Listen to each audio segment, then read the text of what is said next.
Hello friends, welcome in my study and study classes. Myself Suresh Kumar. दोस्तों आज का हमारा क्लास आर्थिक संकट और भारत विभिन्न एजेंसियों के रिपोर्ट पे आधारित है। देखेंगे कि विभिन्न एजेंसियां भारतीय अर्थव्यवस्था के बारे में इस विश्वव्यापी मंदी के समय में क्या कहना चाह रही है। दोस्तों जैसा कि मैंने विश्वव्यापी मंदी से कैसे बची रहेगी भारतीय अर्थव्यवस्था वाला जो क्लास लिया था, उस समय मैंने बोला था कि आप लोगों के लिए 2 क्लासेस और लेकर के आऊँगा, जिसमें गिरते कच्चे तेल के दाम और चढ़ते सोने के भाव से किस प्रकार भारतीय अर्थव्यवस्था को होगा लाभ। ये दोनों क्लास मैंने आप लोगों के लिए अपलोड कर दिया है। आज हम विभिन्न एजेंसियों का रिपोर्ट देखेंगे जिसमें भारतीय अर्थव्यवस्था के बारे में क्या कहा गया है। इससे आप सिविल सर्विसेज मेंस एग्जामिनेशन के लिए एक क्वेश्चन आपका बनना चाहिए, जिसमें अभी जो कोविड-19 संक्रमण के कारण एक विश्वव्यापी मंदी देखने को मिल रहा है, तो इस मंदी में भारतीय अर्थव्यवस्था अपने आप को कैसे बचा सकती है, उसके पास क्या क्या रास्ता है और इन परिस्थितियों से भारत को क्या लाभ होगा। ये संपूर्ण क्वेश्चन को मिला करके अगर एक क्वेश्चन बनाता है तो भी आप इन तीनों क्लास को देखने के बाद उस आंसर को मज़े में लिख सकते हैं। आज का हमारा क्लास न सिर्फ मेंस एग्जामिनेशन के लिए बल्कि प्री एग्जामिनेशन के लिए भी उतना ही महत्वपूर्ण हो जाता है। खास करके ध्यान देंगे, अभी बीपीएससी 65th मेंस होने वाला है, उन लोगों के लिए ये क्लास काफ़ी महत्वपूर्ण हो जाता है। चलिए देखते हैं आज के क्लास को।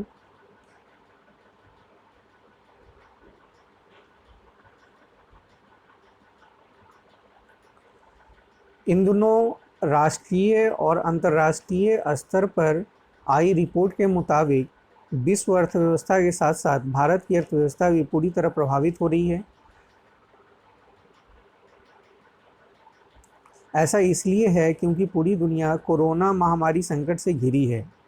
लेकिन ज़्यादा महत्वपूर्ण बात यह है कि कई रिपोर्ट ने अर्थव्यवस्था के भविष्य को लेकर जो तस्वीर खींची है, उससे यह साफ होता है कि भारत के बुनियादी आर्थिक घटक उम्मीदों से भरे हैं। यहाँ पे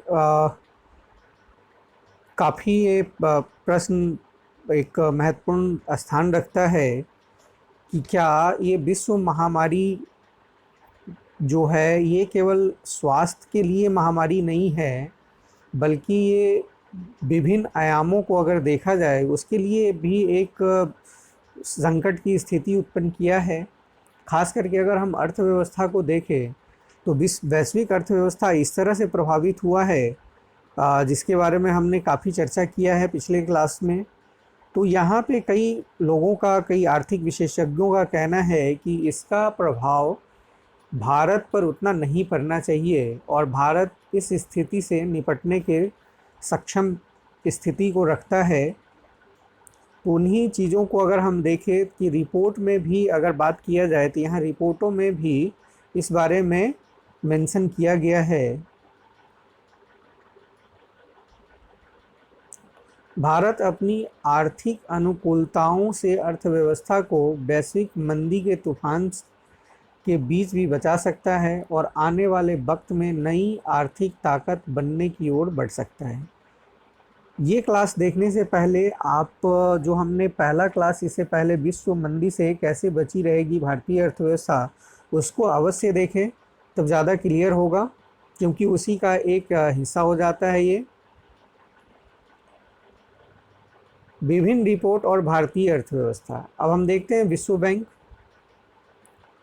विश्व बैंक ने कहा है कि वैश्विक संकट की इस घड़ी में विकसित देशों की अर्थव्यवस्था की तुलना में भारत की अर्थव्यवस्था को कम नुकसान हो रहा है। हालांकि विश्व बैंक ने यह भी कहा कि कोरोना वायरस महामारी ने भारतीय अर्थव्यवस्था को ज़बरदस्त झटका दिया है, जिससे देश की आर्थिक वृद्धि दर में भारी गिरावट आएगी। विश्व बैंक ने अपने दक्षिण एशिया की अर्थव्यवस्था पर ताज़ा अनुमान कोविड-19 का प्रभाव रिपोर्ट में कहा है कि 2019-20 में भारतीय अर्थव्यवस्था की वृद्धि दर घटकर 5% रह जाएगी। इसके अलावा 2020-21 तुलनात्मक आधार पर अर्थव्यवस्था की वृद्धि दर में भारी गिरावट आएगी और यह घटकर 2.8 रह जाएगी। तो एक तरफ तो विश्व बैंक ये बता रहा है कि भारतीय अर्थव्यवस्था की वृद्धि दर में गिरावट आएगी, लेकिन दूसरी तरफ ये भी बता रहा है कि भारत इस प्रतिकूल स्थिति से उबरने की क्षमता रखता है।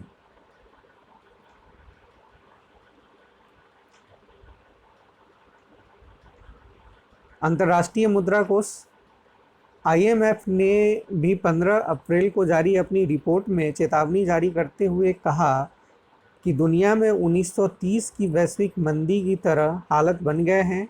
ऐसे में वर्ष 2020 में दुनिया के कई विकसित देशों की अर्थव्यवस्थाओं की विकास दर ऋणात्मक होगी, लेकिन चीन और भारत पर कोरोना संकट का असर तुलनात्मक रूप से कम होगा और भारत की विकास दर 2020 में 1.9% रहते हुए भी वक्त के हिसाब से दुनिया की अच्छी विकास दर हो सकती है, जबकि चीन की विकास दर 1.2% रहने का संभावना है।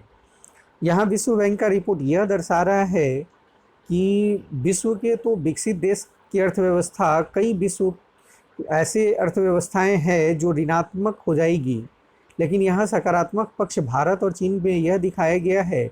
एक तरफ तो कहा गया है कि भले ही इसका जो विकास दर है भारत का 2020 में गिर करके 1.9% हो जाएगा और चीन का 1.2% हो जाएगा, लेकिन अगर तुलनात्मक रूप से देखें तो ये कहीं ना कहीं बेहतर स्थिति में रहेगा।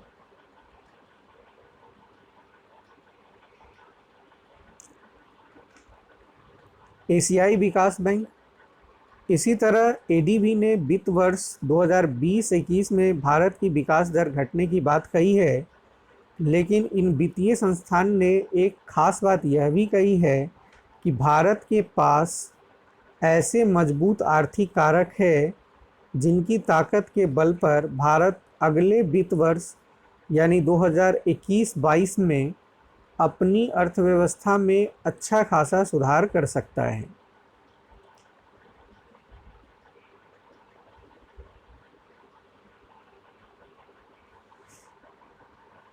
रेटिंग एजेंसी फिच का क्या कहना है, देखते हैं। वहीं ग्लोबल रेटिंग एजेंसी फिच ने अपनी रिपोर्ट में कहा कि वैश्विक मंदी से भारत भी प्रभावित होगा और उसकी विकास दर चालू वित्त वर्ष 2020-21 में पिछले 30 वर्षों की सबसे कम विकास दर यानी महज 2% रह जाएगी। यानी फिच ने भी 20-21 के लिए विकास दर ये 2% की बात की है, जो पिछले 30 वर्षों से सबसे कम विकास दर होगा।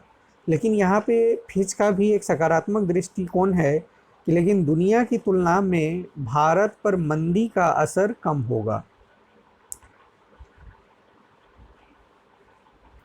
दोस्तों, जिस तरह से हमने देखा कि विभिन्न एजेंसियां यद्यपि भारत की विकास दर में गिरावट की बात की है, लेकिन एक सकारात्मक पहलू को भी लेकर के यह दर्शाया है कि भारतीय अर्थव्यवस्था में वो सारी स्थितियां उपलब्ध है या मौजूद है जो इन प्रतिकूल परिस्थितियों का सामना कर सकती है और अपने आप को संभालने में सक्षम है। तो लास्ट में हम ये कहेंगे कि कुल मिलाकर कहा जा सकता है कि यह तुलनात्मक आर्थिक परिदृश्य इस बात का भरोसा देता है कि वैश्विक मंदी की चुनौतियों के बीच भारत की अर्थव्यवस्था डमाडोल होने वाली नहीं है। लेकिन साथ ही आप ये भी मेंशन करें कि भारत को अपने अनुकूल परिस्थितियों का भरपूर फ़ायदा उठाना होगा और इसका फ़ायदा उठाने के लिए उन तमाम परिस्थितियों और संभावनाओं एवं चुनौतियों का भी सामना करना होगा। दोस्तों, आप मेरे साथ जुड़े रहें और नियमित क्लास के लिए आप चैनल को सब्सक्राइब कर ले, बेल आइकन को क्लिक करें ताकि आपको जो भी क्लास मैं अपलोड करूंगा उसका नोटिफिकेशन मिलता रहेगा। क्लास कैसा लगा इसका कमेंट ज़रूर करें, लाइक करें और दोस्तों में शेयर करें ताकि इसका फ़ायदा और लोगों को भी मिल सके। Thank you everybody, thank you watching for me.